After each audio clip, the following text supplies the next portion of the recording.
folks, back on the Bossman show. Stanford Cardinal head coach David Shaw. You see him on the NFL Network as well. First round of the draft. Coach, how things with you and your family out there in Stanford, man? Everything's going really well. We're opening back up a little bit. Got still practicing the spring practice, and things are getting better, and kids are getting older, but we're having a great time. Now, Coach, I'm asking this, Coach, how was it for you guys last year, man? All this COVID, you couldn't practice. California was pretty much shut down, playing six games late in the season there. Just how was that for you and your staff and your young men as well, Coach? It was very difficult, but obviously we've got a great staff and some great young men on our team. And I say that obviously because what we had to go through, a lot of teams might not have made it. A lot of teams might not have been able to finish like we did with a 4-game win streak through all the difficult things. I mean, we brought them out over the summer, then we sent them back home, then we pushed the season back, then we brought them out and we're testing for COVID 9 times a week with all these restrictions. And then we couldn't even practice in our own practice field for training camp. We had to practice at high school. Then we were brought back and we started the season. Then we got kicked out of our county, had to play the last 3 road games truly on the road and without coming back home at all. So all that stuff was difficult, but when you have good people around you, we find a way to find the positives and work together. And like I said, we finished on a 4-game win streak and feeling good about what we accomplished last year. No doubt, Coach. And speaking of that, Coach, how are you using this spring here, Coach, to get guys, kind of evaluate guys some more and see what you have going to the fall here real soon? Yeah, especially for those guys that are sophomores now, they didn't get a spring football last year. They didn't get summer training, a real summer training session last year, and an abbreviated season. So now to have a true winter conditioning, to have a true spring football, some of these guys, not just the freshmen, but these sophomores, they've missed so much football in the last year. This has been great to see them start to really, really pick up and truly compete. So we got another week left, and I'm excited about where our guys are right now. And Coach, speaking of that camaraderie, when you're not around each other, you're kind of quarantined in a bubble. You can't have that same one, that sync, that one is that you want to have as a team. So talk about that this spring, having guys around each other, be able to get out on the field and practice and see these guys compete as one Stanford brand, the Cardinal man together. Because when you separated like you were this past season, it's hard to have that the camaraderie that you want to fight those adversity together. Absolutely. I mean, football is so many things, right? It's a revealer when things get hard. It's all these things. But to me, the biggest thing it's the best team sport, and you have to be together. And it's not just about practice. It's about being around each other. Like you said, it's about that camaraderie. It's about building trust. Yes, I can be great and I can do my job, but if I don't trust you to do your job, now I become hesitant. So that whole thing of practicing together, being around each other, trusting each other, leaning on each other, is a big part of team sports in general, but especially football. Most definitely, Coach. And Coach, your quarterback, Davis Mills, got drafted by the Houston Texans. Tell us about Davis, and going to Houston for me, Coach, for Davis is a good spot because it's kind of a wild card. You know, he may play, he may not play, but still, you know, that situation in Houston is kind of like, wait, if I'm going to be somewhere, I have a chance here to play, probably, because the main guy wants to leave. Absolutely. I mean, you're talking about being in the eye of the storm, right? There's all kinds of things going on, and the Deshaun Watson situation, and new coaching staff, and all kinds of things going on. But Davis Mills is one of those guys. He's pretty steady. He's very serious. He's not going to be swayed by all the things going around. So I believe he's going to have a chance to go in there if Deshaun Watson isn't there. And have a chance to compete for that job. And I know he's going to be ready for it. And I think last year, Coach prepared him for it because he's all their hard work. He missed that first game of the year. So Davis can deal with some adversity now, and coming back and playing shortened season again and competing and, putting out good film still, doing what he had to do. And Coach, I'm right, Davis is in a great spot. Last year, for me, showed him a lot about what he's going into in Houston right now. There's no question. And you can go back to playing in the state championship game in Georgia and getting hurt in that state championship game and rehabbing and coming back and having a couple of bumps and bruises and injuries at Stanford too, and coming back from those. And even through all those difficult times, he was never down. He never doubted himself. He never had any of those woe is me moments. He just looked at it as the next challenge. And for him right now, this is the next challenge.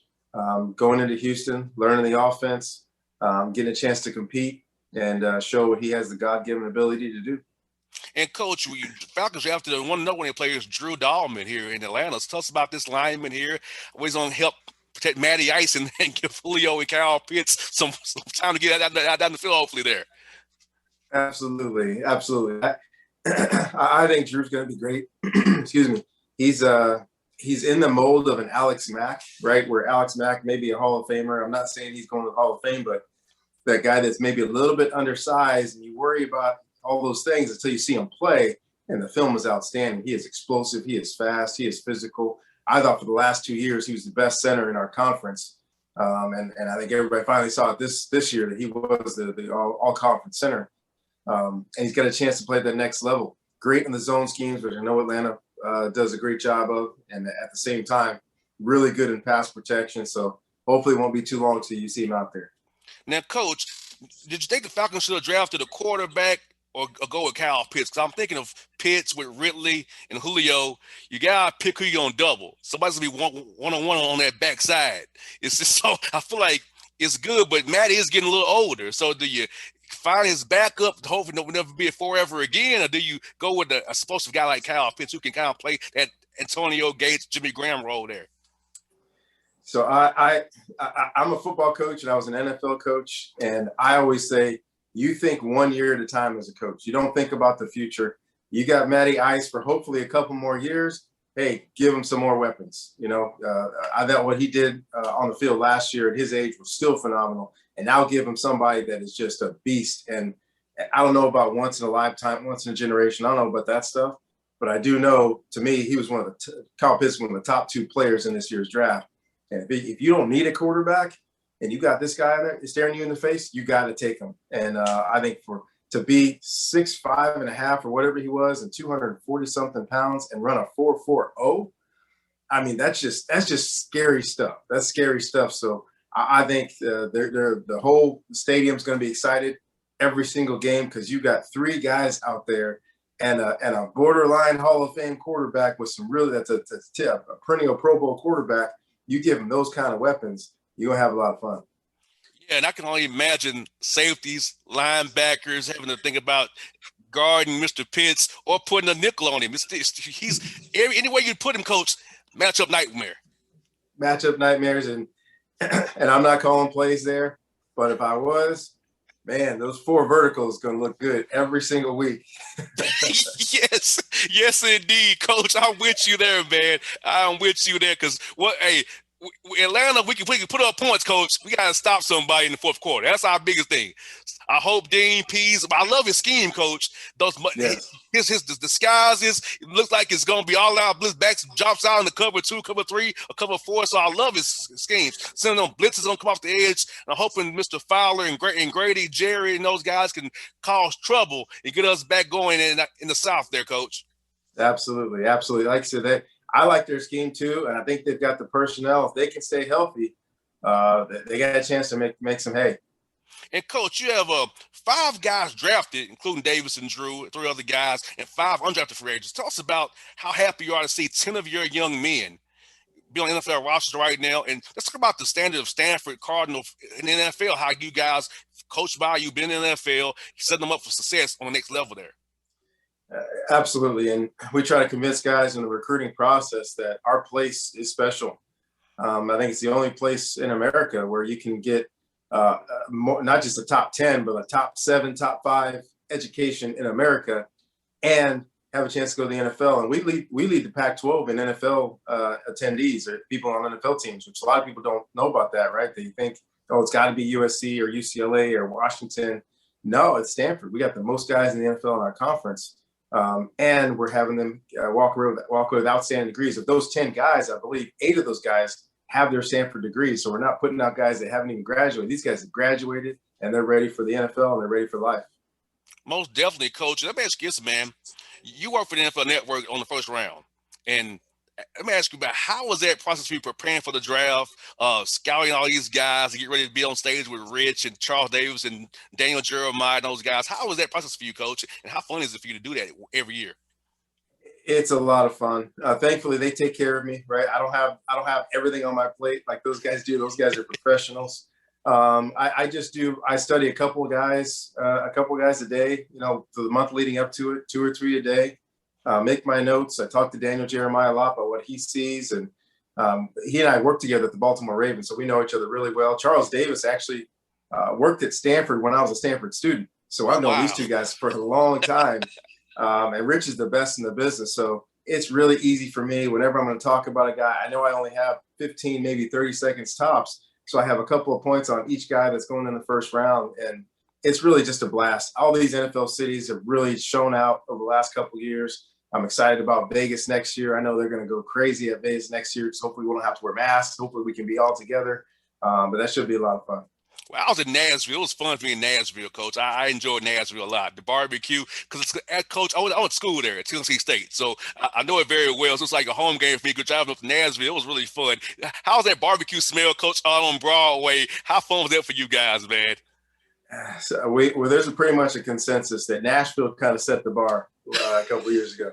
Nashville kind of blew the top off.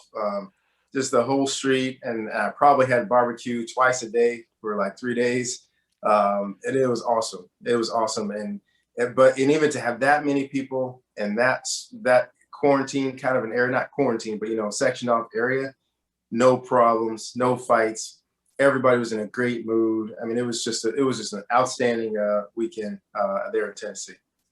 And Coach, you all had to deal with the Aaron Rodgers story breaking on draft night.